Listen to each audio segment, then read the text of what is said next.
Hello विद्यार्थ्यांनो, आज आपल्याला त्रिकोणमिती हा धडा पाहायचा आहे। बघा, याच्यातील 6.1 सोडवण्यापूर्वी सराव संच 6.1 सोडवण्यापूर्वी काही सूत्र लक्षात ठेवणं फार गरजेचं आहे। सोपी आहेत। बघा, लक्ष द्या इकडं। sin थीटा छेद cos theta is equal to बरोबर काय येणार tan थीटा। किती सोपं आहे। आणि हेच उलटून सूत्र खाली मुंडी वर करायचं। cos थीटा वरती घ्यायचा, cos theta upon sin theta बरोबर कशाचं सूत्र होईल हे cot थीटाचं। किती सोपं आहे। लक्षात एक सूत्र लक्षात ठेवलं की cot थीटाचं आपल्या पण लक्षात राहतं। sin theta upon cos theta बरोबर tan थीटा, फक्त एकच लक्षात ठेवायचं। याच्या उलट करायचं म्हणजे cot थीटा मिळून जातोय बघा। त्यानंतर sec थीटा बरोबर यस आलं की तिथं सी येते जोडीला, लक्षात ठेवायचं। sec थीटा बरोबर 1 upon cos theta, sec theta बरोबर 1 अपॉन cos थीटा। आता या दोन्हींचा गुणाकार करूया, म्हणजे कसं येणार sec थीटा गुणिले cos थीटा बरोबर 1। यस आलं की तिथं जोडीला सी येते, cos sin मधलं कोसेक मधलं नाही। सेकच्या जोडीला कॉसच येणार आणि कोसेकच्या जोडीला साइन येणार, हे लक्षात ठेवा। अतिशय सोपं आहे। cot थीटा बरोबर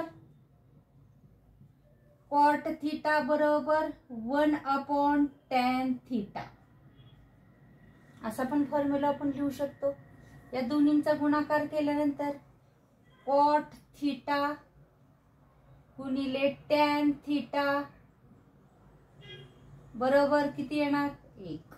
झालं की नाही सूत्र इथंच। या दोन्हीचा गुणाकार केला, त्यानंतर sec थीटा बरोबर 1 अपॉन cos थीटा झाले। आता cosec थीटा बरोबर 1 अपॉन sin थीटा। तुम्हाला अगोदर सांगितले, काय सांगितले, s च्या जोडीला c येणार आणि c च्या जोडीला s येणार, लक्षात ठेवायचं। या दोन्हींचा गुणाकार कोसेक थीटा गुणिले sin थीटा बरोबर कोण असणार आहे 1 असणार आहे। आता बघा, sin square theta plus cos square theta is equal to 1।